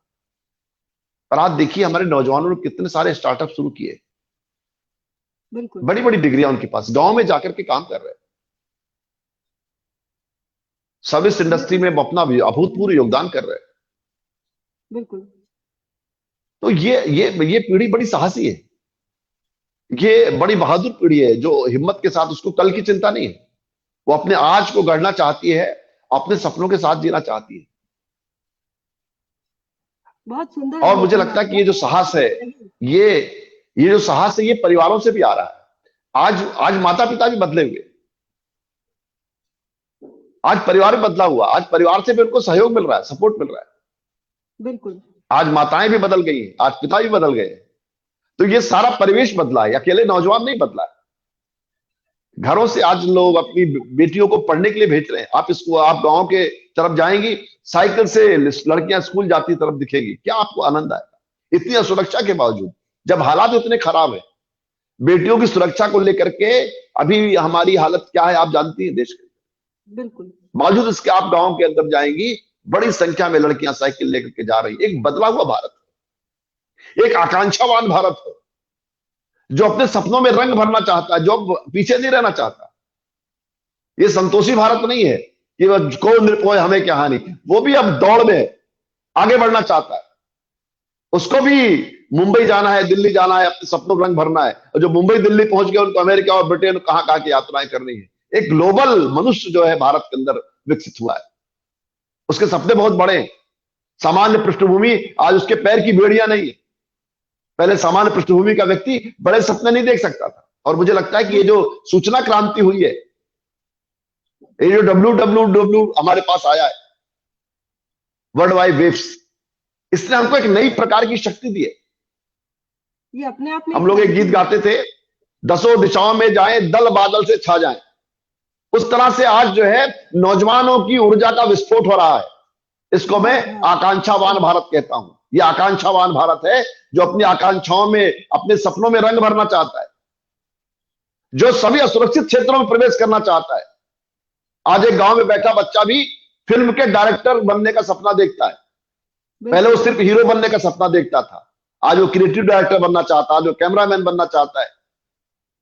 आज वो सिर्फ सुरक्षित क्षेत्रों में नहीं जाता, वो ऐसे क्षेत्रों में भी अपनी दौड़ लगा रहा है जहां जाना मुश्किल है। आज वो तमाम जो परफॉर्मिंग आर्ट्स हैं उनके बारे में काम कर रहा है, बहुत सारे अपने क्राफ्ट को बचाने का काम कर रहा है। लोग अलग अलग क्षेत्रों में काम कर रहे हैं। ज्ञान विज्ञान का कोई ऐसा क्षेत्र नहीं है, व्यवसाय का कोई ऐसा क्षेत्र नहीं है जिसमें हिंदुस्तान के नौजवानों ने झंडा नहीं गाड़ा हो।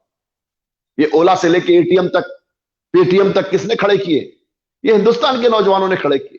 कोई कल्पना कर सकता था कि आपके पास कोई गाड़ी नहीं होगी, आप हजारों गाड़ियों के मालिक होंगे? बिल्कुल। आप कल्पना कर सकते थे आपके पास एक भी होटल नहीं है और हर होटल में आपके कमरे हैं?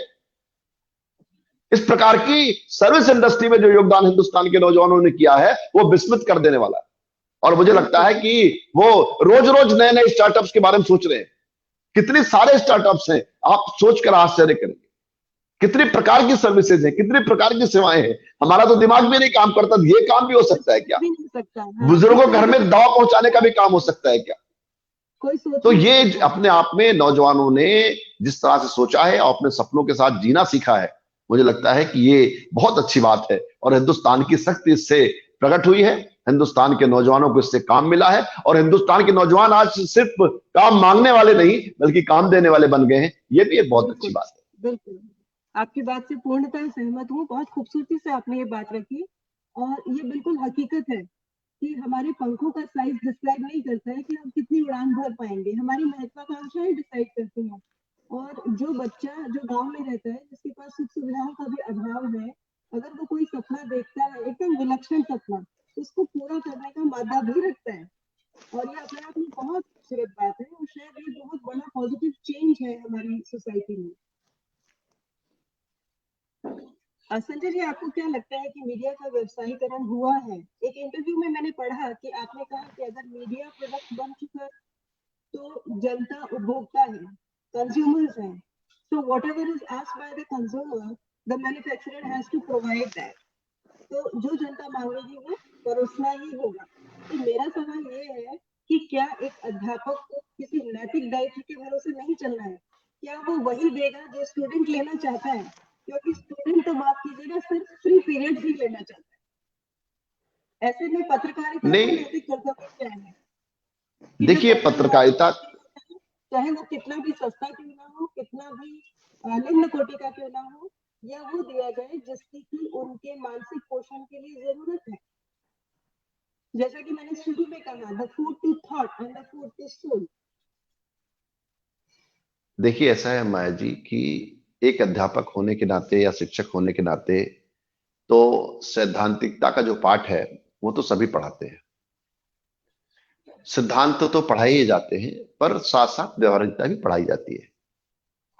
महात्मा गांधी जो हमारे देश के राष्ट्रपिता हुए, वो खुद को भी व्यवहारिक आदर्शवादी कहते थे। अगर व्यवहारिकता नहीं आएगी तो कुछ चलेगा नहीं। जहां तक मीडिया के व्यवसायिक हो जाने की बात है, उसके व्यवसायिक हो जाने में क्या बुराई है? व्यावसायिक होना, प्रोफेशनल होना बुरी चीज नहीं है। बुरी चीज है उसका व्यापार करना। अगर आप प्रोफेशनल हो जाते हैं कितनी अच्छी बात है, अगर प्रोफेशनल पर जब आप उसको धंधा बना देते हैं, अच्छा है। जब आप उसको धंधा बना देते हैं तो ये गलत बात है। जब आप पेड न्यूज करते हैं तो गलत बात है। जब आप हेट न्यूज करते हैं तो गलत बात है। आप विज्ञापन लेते हैं तो कोई गलत बात नहीं है। आज विज्ञापन, खबर की शक्ल में विज्ञापन परोसे जा रहे हैं, समस्या वहां है। आप नहीं बताते कि विज्ञापन है, पर आप उसकी खबर लगा देते हैं।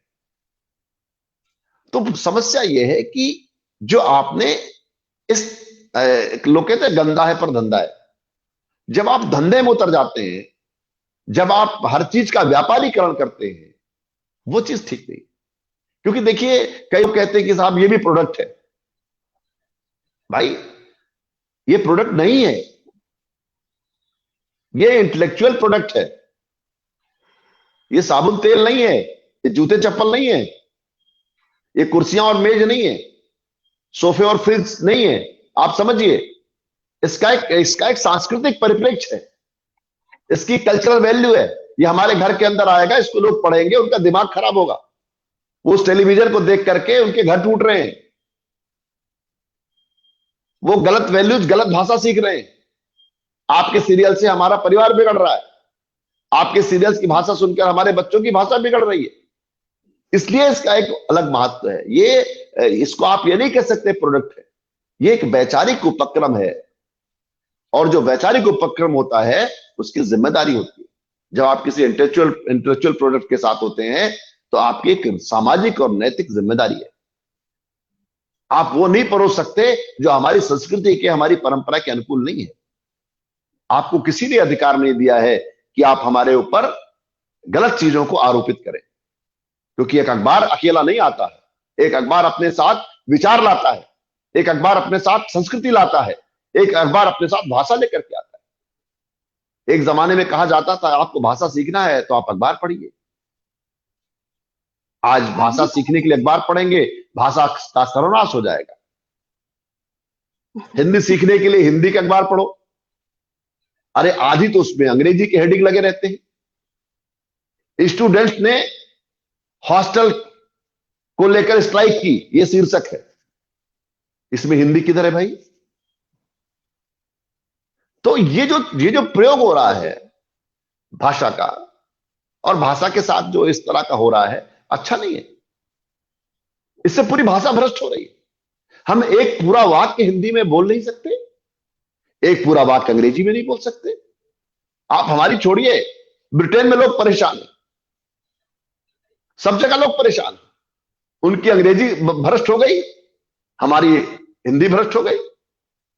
और हमने तो और एक नई भाषा डेवलप कर ली है जिसको हम हिंग्लिश कहते हैं। हिंग्लिश कहते हैं।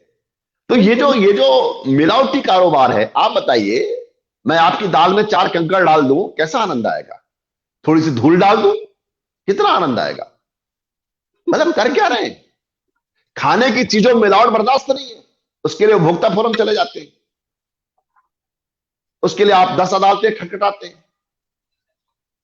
एक होटल वाले ने खाना बासी दे दिया, आप उसके खिलाफ कंप्लेंट करते हैं। ट्रेनों में बासी खाना मिल जाता है, आप कंप्लेंट करते हैं रेल मंत्री को। आपको रोज विचारों में मिलावट की जा रही है, आपके विचारों में आपको रोज जो है फैक्ट बिगाड़ करके खबरें दी जा रही है, फैक्ट को मैनिपुलेट किया जा रहा है, असत्य को सत्य बनाकर पेश किया जा रहा है। आप कहां जाते हैं, कहां शिकायत करते हैं? कहीं ना कहीं हमें अपने माध्यमों पर सामाजिक नियंत्रण करने की आवश्यकता है।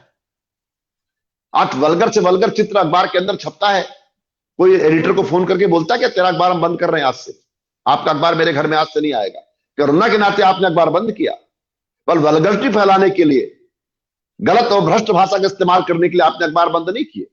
आप उस समय बंद कर देते तो शायद ये अखबार सुधर गए होते। ये मैं आपसे कहना चाहता हूं। कोरोना पे जो आपने स्टैंड लिया कि मेरी सोसाइटी में अखबार नहीं आएगा, ये स्टैंड आपने क्यों नहीं लिया उस समय जब वो गंदे फोटो छाप रहा था, जब वो आपकी भाषा को भ्रष्ट कर रहा था, जब वो हिंदी के बहाने इंग्लिश के अखबार आपके घर में भेज रहा था? उस समय आपने आपत्ति क्यों नहीं की? क्योंकि आपको अपनी भाषा की चिंता नहीं है। आप अपने निजी स्वार्थों में तो आक्रोशित होकर एक होकर के खड़े हो जाते हैं उस अखबार के खिलाफ, किंतु जब आपकी भाषा भ्रष्ट होती है, जब आपकी संस्कृति को नष्ट किया जाता है, उस समय आप नहीं खड़े होते। मुझे लगता है कि जागरूक समाज हमें बनाने की जरूरत है। इसलिए मैंने उस इंटरव्यू में कहा कि आप प्रोडक्ट हैं तो हम भी ग्राहक हैं। आपने अपने प्रोडक्ट बना लिया, बड़ी अच्छी बात है। अब हमको उपभोक्ता अधिकार हमारे हैं, हमें अपने मन का अखबार चाहिए। हम आपकी थोपी गई एक गली चीजों को स्वीकार करने को तैयार नहीं है। यही चीज टेलीविजन के साथ है, यही चीज फिल्म इंडस्ट्री के साथ है। सबको कहीं ना कहीं हमें अपना प्रतिवाद दर्ज करना पड़ेगा और एक जागरूक समाज ही अपने माध्यमों पर नियंत्रण कर सकता है। एक बहुत बड़े विचारक ने कहा है, राजनीति बहुत गंभीर काम है, इसको सिर्फ राजनेताओं के भरोसे नहीं छोड़ा जा सकता। मीडिया भी बहुत गंभीर काम है, इसको सिर्फ मीडिया वालों के भरोसे मत छोड़िए। ये मैं आपसे कहना चाहता हूँ। वही सादृश्य जो मैंने दिया कि एक अध्यापक और एक स्टूडेंट वाली बात, कि अगर स्टूडेंट हर वक्त फ्री पीरियड्स मांग रहा है तो ये टीचर की ड्यूटी है कि वो हर वक्त फ्री पीरियड नहीं दे और उसका अध्ययन अध्यापन में रुचि डेवलप करे, उसे वो दे जिसकी उसे सच में जरूरत है। और हमने अखबार बंद किए तब हमें अपने स्वास्थ्य की चिंता हुई, लेकिन उसी तरह से शायद हमारा स्वास्थ्य भी बहुआयामी है, हमें हमारे मानसिक और सांस्कृतिक स्वास्थ्य की भी उतनी ही चिंता होनी चाहिए। तो बहुत खूबसूरती से इस बात को रखा, साधुवाद आपको। पत्रकारों की सुरक्षा हमारे देश में एक विचारणीय प्रश्न बन चुका है, चाहे वो गौरी लंकेश हो, शिवानी भटनागर हो, सई रेड्डी हो, संजय पाठक हो, किशोर दवे हो। बहुत ही खेदजनक स्थिति है, सोचकर ही रूह कांप उठती है। क्या कहिएगा इस बारे में आप?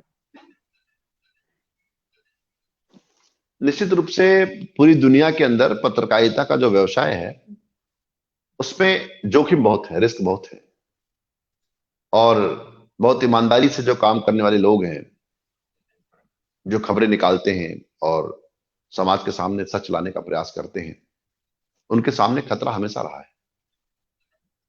कभी पत्रकारिता बड़ा सुरक्षित पेशा कभी नहीं था, ये मैं आपसे कहना चाहता हूं। इसमें असुरक्षा रही है, असुरक्षा रहेगी भी, क्योंकि जो ताकतवर लोग हैं वो कभी नहीं चाहते कि सच सामने आए। सच को दबाने के प्रयास होते हैं, सच को कुचलने के प्रयास होते हैं, सच को खरीदने के भी प्रयास होते हैं, सच को दबा देने के प्रयास भी होते हैं। जब इन प्रयासों में निष्फल हो जाते हैं तो जान लेने का प्रयास भी करते हैं। पर मुझे लगता है कि सुरक्षा लोकतांत्रिक देशों में, खासकर लोकतांत्रिक देशों में पत्रकारों की सुरक्षा के विशेष इंतजाम होने चाहिए, क्योंकि अभिव्यक्ति की जो आजादी है वो हमें हमारे संविधान ने दी है। जब अभिव्यक्ति की आजादी हमें हमारे संविधान ने दी है, बात कहने की आजादी दी है, सवाल करने की आजादी दी है, अपनी बात कहने की आजादी दी है, तो निश्चित रूप से हमको एक संवैधानिक संरक्षण मिलना ही चाहिए। और अगर संवैधानिक संरक्षण मिलेगा तो पत्रकार ज्यादा ईमानदारी से, ज्यादा निष्ठा के साथ, ज्यादा तेवर के साथ अपनी बात कह पाएंगे। और मुझे लगता है इससे कोई किसी सरकार का नुकसान नहीं होता, इससे सरकारों को लाभ ही होता है कि सरकार की एक समस्या है उस तक फीडबैक नहीं पहुंचता। सरकार जो कर रही है अगर उस तक नहीं पहुंचेगा तो कैसे पता चलेगा कि जमीन पे क्या घट रहा है। कि इतने बड़े मुल्क को अगर आपको जानना है तो आपके पास फीडबैक के बहुत सारे सिस्टम होने चाहिए। आप देखिए, आपातकाल इस देश में लगा एक दौर में, और श्रीमती इंदिरा गांधी प्रधानमंत्री थी और सारे प्रेस पे सेंसरशिप लगा दी गई थी। बाद के दिनों में आदरणीय इंदिरा जी ने इसके लिए कहा कि उनसे पूछा क्या कि आपकी सबसे बड़ी गलती क्या थी। बोले मेरी सबसे बड़ी गलती थी मैं प्रेस पे सेंसरशिप लगाई। आपातकाल तो गलती थी, पर प्रेस की सेंसरशिप को उन्होंने बहुत गलत माना। उसके नाते उन तक रियल जो फीडबैक था, जो वास्तविक चीजें हो रही थी जमीन पर, वो उन तक पहुंच नहीं पाई, ऐसा उन्होंने कहा। तो ये बहुत बड़ी बात होती है कि जब आप अपने फीडबैक सिस्टम को ही बंद कर देते हैं तो सरकार के लिए तो बहुत अच्छी बात है। स्वतंत्र प्रेस सरकार के लिए वरदान की तरह है, क्योंकि लोकतांत्रिक देश में अगर अखबार नहीं होंगे तो जनता की आवाज को लेके कौन आएगा। आपने देखा होगा कई बार अखबारों में समाचार छपते हैं, उन समाचारों के आधार पर संसद और विधानसभाओं में हमारे माननीय सांसद और विधायकगण प्रश्न उठाते हैं। कई बार अखबारों में छपी खबरों को संज्ञान लेकर के हमारी माननीय अदालतें कार्रवाई करती, सरकार से प्रश्न पूछती। इसलिए एक स्वतंत्र मीडिया और सुरक्षित मीडिया कर्मी ये देश की आवश्यकता है, लोकतंत्र के लिए बहुत आवश्यक है। और मैं इस मंच के माध्यम से निवेदन भी करना चाहता हूं कि पत्रकारों के संवैधानिक संरक्षण के इंतजाम किए जाने चाहिए। जिस प्रकार अमेरिका के अंदर मीडिया को एक प्रकार की संवैधानिक संरक्षण प्राप्त है, उस दिशा में हमको बढ़ना चाहिए कि हमारा लोकतंत्र धीरे धीरे परिपक्व हो रहा है। आज हम अपनी गणतंत्र के 70 साल पूरे कर चुके हैं और कहा जाता है लोकतंत्र 100 साल में साकार होता है। तो जो चीजें हम नहीं कर पाए उन्हें करने की जरूरत है। क्योंकि जर्नलिस्ट की ये ड्यूटी बनती है कि समाज में एक सकारात्मक परिवर्तन लाने की दिशा में काम करे, लेकिन वो तभी कर पाएगा जब उसे अपनी व्यक्तिगत सुरक्षा प्राप्त होगी। निश्चित और रूप से। कोई भी एक पॉजिटिव जर्नलिस्ट जो कि पॉजिटिव माइंड के साथ काम करता है, वो इस कोटेशन से बहुत अच्छे से समर्थन रखता होगा। ये कोटेशन है कि journalism will kill you but it will keep you alive when you are at it. कि हो सकता है कि जर्नलिज्म, पत्रकारिता आपको मार भी डाले, लेकिन जब तक आप इसमें कार्यरत हैं, आप असली अर्थ में जीवित हैं। तो इस जीवित होने का अर्थ जो जर्नलिस्ट समझ सकता है, वो देश को वही परोसेगा कि जो कि परोसा जाना चाहिए। अनगिनत news channel, social media platforms, YouTube, web series, Facebook, Twitter, LinkedIn, zoom, teams, StreamYard और भी कई सारे स्ट्रीमिंग ब्राउजर्स और ऐसे कई राइजिंग प्लेटफॉर्म्स हैं जो कि आज बेहतरीन माध्यम बन चुके हैं संचार का, खासतौर से इस कोरोना काल में। तो ये भी क्या पत्रकारिता का ही एक बदला हुआ स्वरूप है? क्या आप इससे संतुष्ट हैं? देखिए, मैं इसको पत्रकारिता नहीं कहना चाहूंगा। ये संवाद की दुनिया है, कम्युनिकेशन की दुनिया है। इससे एक संवाद विकसित हुआ है समाज में, कम्युनिकेशन विकसित। पत्रकारिता कह के आप उसको बहुत छोटा कर देते हैं। पत्रकारिता एक संस्थागत ढांचा है जिसमें अखबार निकलते हैं, न्यूज चैनल निकलते हैं, बाकी चीजें होती हैं। जब आप कम्युनिकेशन कहते हैं तो दुनिया बहुत बड़ी हो जाती है। ये कम्युनिकेशन के मंच है जहां पर संवाद हो रहा है, लगातार बातचीत हो रही है, संवाद हो रहा है, और संवाद के माध्यम से कुछ चीजें निकल के आ रही है। इसलिए पत्रकारिता या मीडिया कहना इनको ठीक नहीं है। इनको आप कम्युनिकेशन का एक अंग मान सकते हैं, कि क्योंकि कम्युनिकेशन सिर्फ पत्रकारिता के माध्यम से नहीं हो रहा है। पत्रकारिता उस पूरे कम्युनिकेशन का एक छोटा सा हिस्सा है। जैसे पूरी प्रकृति में कम्युनिकेशन हो रहा है। जैसे हम नदी के सामने खड़े हुए हैं, नदी भी हमसे बात कर रही है। एक पेड़ से भी हम बात कर सकते हैं। एक पेड़ हमारे सामने खड़ा है ना, उसे पानी देते हुए, उसके कुछ गुड़ाई जुताई करते हुए, उस पेड़ को लगाते हुए, उस पेड़ को सहलाते हुए, उसके फूलों को तोड़ते हुए। तो संवाद तो प्रकृति का नैसर्गिक नियम है। संवाद तो होगा ही होगा। संवाद तो हो ही रहा है सब में। तो बिना कम्युनिकेशन के तो कुछ हो ही नहीं रहा है। ठीक है। लेकिन जब आप पत्रकारिता मीडिया कह देते हैं तो उसमें बहुत कम्युनिकेशन का एक बड़ा छोटा सा हिस्सा है। तो कम्युनिकेशन एक नैसर्गिक है। बच्चा आता है धरती पर, कम्युनिकेशन शुरू हो जाता है। आते ही वो कुछ रोता है, गाता है, बोलता है। बच्चा धरती पर नहीं आता, माँ के गर्भ में होता है, तभी कम्युनिकेशन शुरू तब भी कम्युनिकेशन प्रारंभ हो जाता है। और अभिमन्यु की कथा तो हमने सुनी है कि अभिमन्यु ने किस तरह से उस कम्युनिकेशन को ग्रहण किया। और पूरा कम्युनिकेशन न पूरा होने का परिणाम क्या होता है, वो अभिमन्यु की मृत्यु से भी हम सीखते हैं कि अगर कम्युनिकेशन प्रॉपर नहीं हुआ, कम्युनिकेशन परफेक्ट नहीं रहा, परफेक्ट कंप्लीट कम्युनिकेशन कंप्लीट नहीं हुआ, तो आप अभिमन्यु की गति को प्राप्त करते हैं। उनकी मृत्यु भी हुई। शायद पूरा कम्युनिकेशन वो सुन लेते तो शायद वो उनकी मृत्यु संभव नहीं थी। तो इस नाते कम्युनिकेशन तो बहुत बड़ी दुनिया है, और हम सब कुछ न किसी संवाद के माध्यम जुड़े होते हैं। और ये मतलब ये आईटी का बहुत एक प्रकार का चमत्कार है कि हमें कम्युनिकेशन के उसने इतने सारे मंत्र दे दिए, इतने सारे मंच दे दिए, और सारी दुनिया को जुड़ने का एक मौका दे दिया। इससे तमाम लोग जुड़ रहे हैं, संस्कृतियां जुड़ रही हैं, लोग जुड़ रहे हैं। अब ये ठीक बात है, इसका इस्तेमाल आतंकवादी भी कर रहे हैं, इसी कम्युनिकेशन सिस्टम का आतंकवाद है ना, वो भी कर रहे हैं। पर हम कम से कम, हम जैसे अच्छे लोग, आप जैसे अच्छे लोग इस मंच का इस्तेमाल करके एक सकारात्मकता फैलाने का भी काम कर रहे हैं। तो जैसे बदमाश लोगों का गिरोह है, बदमाशों गैंग है, वैसे अच्छे लोगों की, जिसको हम सज्जन शक्ति शब्द इस्तेमाल करते हैं, सज्जन शक्ति का भी संग्रह होना चाहिए। और सज्जन शक्ति इन माध्यमों के माध्यम से अधिक दुनिया को सुखी बनाने के मंत्र खोजे, अधिक से अधिक दुनिया को सुखमय बनाने के लिए संवाद हो, और संवाद सुसंवाद में बदल जाए, और एक सकारात्मक दुनिया बने, एक सुंदर दुनिया बने, एक बेहतर दुनिया बने। तब इन माध्यमों की सार्थकता है। इसी में इन माध्यमों से मानवता की सेवा का भाव बनेगा। माशाल्लाह, आप बहुत अच्छे वक्ता ही नहीं, आप बहुत अच्छे कवि भी हो सकते हैं। कितनी खूबसूरती से आपने संवाद की महत्ता को प्रतिपादित किया कि अगर हम एक पौधे को पानी भी दे रहे हैं तो उस वक्त भी हमारा उससे एक हृदय स्पंदन जुड़ा हुआ है, हमारा उससे एक संवाद हो रहा है। बहुत सुंदर बात कही आपने। एक अंतिम प्रश्न पूछना चाहूंगी संजय जी। भारतीय जन संचार संस्थान, जो कि भारत का सबसे खास मीडिया प्रशिक्षण केंद्र है, उसकी महानिदेशक होने के नाते हम आपसे क्या अपेक्षा रख सकते हैं? देखिए, भारतीय जनसंचार संस्थान एक बहुत पुरानी संस्था है भारत सरकार की, सूचना प्रसारण मंत्रालय की। 1956 में श्रीमती इंदिरा गांधी, जो बाद में देश की प्रधानमंत्री बनी, वे सूचना प्रसारण मंत्री थी और उन्होंने इस संस्थान की स्थापना की। इसका उद्देश्य था भारतीय सूचना सेवा के अधिकारियों का प्रशिक्षण करना, जो हमारे कम्युनिकेशन ऑफिसर्स होते हैं इस देश के, उनको तैयार करना।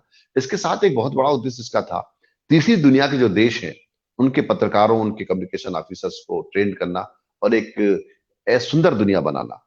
और मुझे लगता है कि आज का जो हमारा चैलेंज है, आज का जो हमारा वो है कि हम एक सकारात्मक सोच रखने वाले, समाज को जोड़ने वाले सोच रखने वाले मीडिया कर्मी तैयार करें। कि देखिए, तोड़ने वाले लोग इस देश में बहुत हैं, खंड खंड करने में तो बहुत लोग लगे हुए।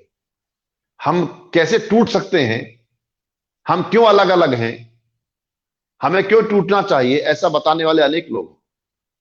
पर हम क्यों एक हैं, हमें क्यों एक रहना चाहिए, एक रहकर हमारी क्या शक्ति बन सकती है, उसके बारे में बातचीत करने वाले लोग कम हैं।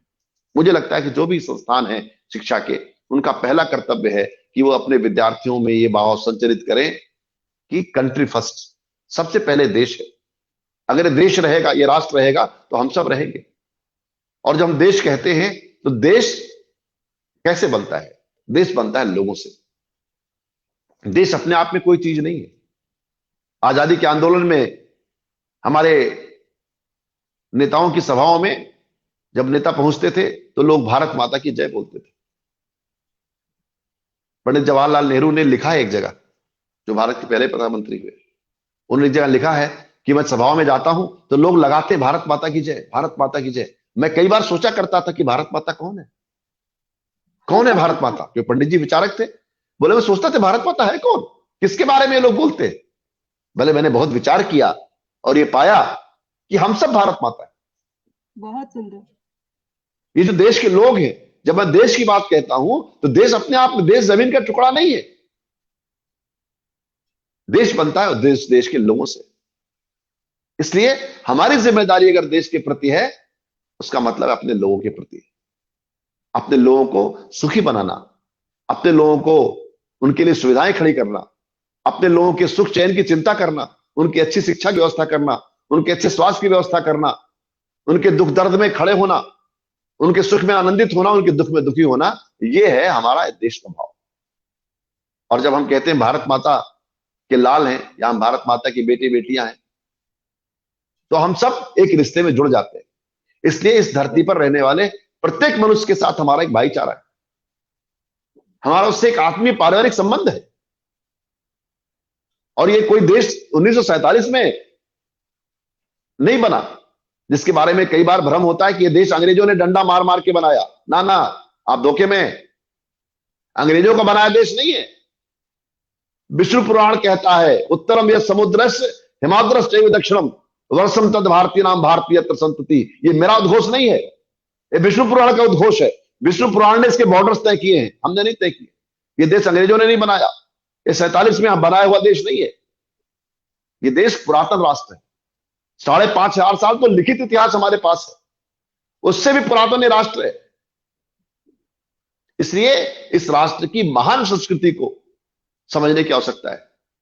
इसके लोगों को आदर देना, इनकी भावनाओं को आदर देना, इनके विकास के लिए सब कुछ झोंक देना।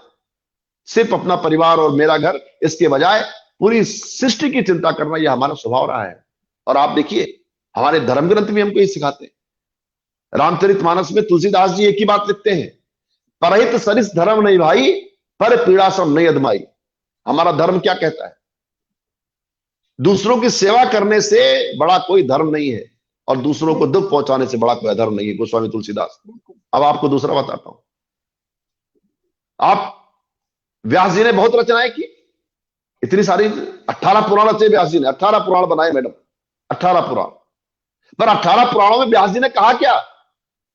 सिर्फ कहानियां सुनाई है ना?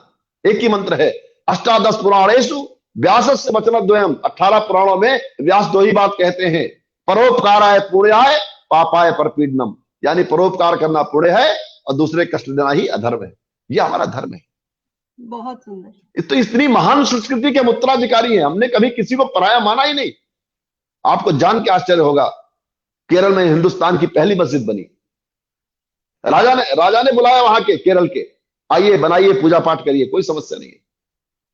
दुनिया में जिनको कई जगह नहीं मिली, वो हिंदुस्तान में आकर बसे और उनको आदर मिला। सबसे जो छोटा समाज हमारा है अल्पसंख्यकों का, पारसी समुदाय, वो हिंदुस्तान में रहे, यहूदी हिंदुस्तान में रहे। आज पारसी इस देश का नेतृत्व कर रहे हैं। रतन टाटा से लेकर के आदि गोदरेज को देख लीजिए, किस तरह से आर्थिक क्षेत्र में उन लोगों ने इस देश का नाम रोशन किया है। तो इसलिए समाज के जो छोटे छोटे वर्ग भी हैं जिनको हिंदुस्तान ने गले लगाया, यहूदियों की कोई जमीन नहीं थी पर हिंदुस्तान में उनको जगह मिली, पारसियों को हिंदुस्तान में जगह मिली, मुसलमानों को मिली, ईसाइयों को मिली, पुर्तगालियों की मिली, फ्रांसीसियों की मिली। कभी हिंदुस्तान ने किसी का धर्म, जाति, वर्ण और वो नहीं पूछा, सिर्फ इतना चाहा कि इस देश के प्रति आपकी निष्ठा होनी चाहिए। ये आपकी पुण्य भूमि है, आपकी मातृभूमि है, इसके पुरखे आपके हैं, इसका सुख और दुख आपका है। अगर आप इतना कर लेते हैं तो कोई समस्या नहीं है। बहुत उपयुक्त बात कही आपने। इसलिए हमें इस देश की जो पीड़ा है, इस देश का जो दर्द है, उसको समझना पड़ेगा। ये देश दिल्ली में नहीं बसता मैडम, ये देश जयपुर अलवर में नहीं बसता, ये देश उन हजारों गांवों में बसता है, उन पहाड़ों में बसता है, उन जंगलों में बसता है, जहां लोग आज भी लोकतंत्र की प्रतीक्षा में खड़े हैं। इसलिए हमें उन लोगों को न्याय दिलाना पड़ेगा, जिसको हम सामाजिक न्याय कहते हैं, सोशल जस्टिस। उन तमाम लोगों के लिए हमको काम करना पड़ेगा, और हम कर पाते हैं तो सही मायने में ये मुल्क एक दिन विश्व शक्ति बन के खड़ा होगा। हिंदुस्तान का अगर एक भी आदमी दुखी है, एक भी आदमी पीड़ा में है, तो आप ये मत सोचिए कि ये भारत माता चैन से सो रही है, उसका एक भी बेटा दुखी है। इसलिए आज की जो बातचीत है, मैं इस नोट पे खत्म करना चाहता हूं कि हमें अपने लोगों के लिए सब कुछ करना पड़ेगा। यह एक राष्ट्र है और इसके जो लोग हैं वो सब आपस में भाई बंधु हैं। इसलिए मिलकर के हम सबको इस नई सदी में मिलकर के आगे बढ़ना है, भारत को विश्व शक्ति के रूप में खड़ा करना है, और भारत के जो लोग हैं उनको न्याय दिलाना है। क्योंकि मैंने फिर आपसे कहा कि देश जमीन का टुकड़ा नहीं है, देश लोगों से बनता है। इसलिए लोगों को न्याय दिलाना, लोगों को सिस्टम में शामिल करना, सिस्टम को न्यायपूर्ण बनाना, और साधनों का नीचे तक बंटवारा, जहां लोग अपने आधार पर खड़े हो पाए। और मुझे बड़ी खुशी इस बात की है कि जो वर्तमान सरकार है वह इन मूलभूत प्रश्नों को संबोधित कर रही है। जब वहां चाहे मकान की बात हो, चाहे रसोई घर की बात हो, एक एक छोटे छोटे सवालों पर सरकार जो है समाज को न्याय दिलाने का प्रयास कर रही है। इसको हमें, इस सिस्टम में हमें ईमानदारी लाते हुए जो साधन है सरकार के, उसे नीचे तक पहुंचाने का प्रयास करना पड़ेगा, ताकि जो भ्रष्टाचार के नाते जो चीजें नीचे तक नहीं पहुंच पाती, उसको हम नीचे तक पहुंचा पाए और समाज को वास्तविक रूप से सुखी होता हुआ देख पाए। जी, बहुत सुंदर बात कही आपने। भारत कोई भूखंड नहीं है, भारत एक भाव है, और ये भाव हम सबके दिलों में आज से नहीं बसता, और 1947 से नहीं बसता, सदा से बसते आए हैं। जब से हमारी संस्कृति है, जब से हमारी सभ्यता है, जब से हम हैं, तब से हम इस भाव को जीते आए हैं, तभी हम एक भारत है। इसी खूबसूरत भाव के साथ मैं आज की संध्या के इस कार्यक्रम को समाप्त करना चाहूंगी, और बहुत प्रशंसा करना चाहूंगी। आपसे बात करके मुझे सच में बहुत अच्छा लगा। शायद मेरी शब्दावली भी विकसित हुई, और क्योंकि वही बात जो फिर पहले तीसरी बात बोली थी कि आवश्यकता आविष्कार की जननी है, जिस तरह से आपने हिंदी की महत्ता को प्रतिपादित किया और उसकी सर्वश्रेष्ठता की बात की, मैं अपने आप से मुझ में हिंदी के सुंदर शब्द दिमाग में मेरे आते चले जा रहे हैं, क्योंकि मुझे कोशिश ये है मेरी कि मैं विकल्प के तौर पर इस वक्त इंग्लिश में बात नहीं करूं आपसे। तो अपने आप में ये आपका एक अनूठा प्रभाव है। ऑडियंस की तरफ से भी मैं आपको थैंक यू बोलना चाहूंगी। काफी सारे लोगों ने पार्टिसिपेट किया हमारे साथ, काफी अच्छे कमेंट्स उनके मैं देख पा रही थी बीच बीच में। अगर कोई प्रश्न होता तो हमने वो प्रश्न लिया होता, लेकिन सभी प्रशंसा से भरे हुए कमेंट्स हैं, और उसके लिए आपको साधुवाद, बहुत बहुत धन्यवाद। बहुत बहुत धन्यवाद माया जी, मुझे भी आपसे बातचीत करके बहुत अच्छा लगा। और जो भी लोग इस चर्चा में जुड़े, उन सभी भाइयों बहनों को, सभी मित्रों को मैं धन्यवाद देना चाहता हूं। और आपकी इतनी सुंदर बातचीत और इस चर्चा से मेरा भी बहुत ज्ञानवर्धन हुआ है, बहुत सारी चीजें मुझे आज कहने का मौका मिला। मैं आपके प्रति कृतज्ञता से भरा हूं। बहुत बहुत धन्यवाद। नमस्कार। भारत माता की जय। भारत माता की जय।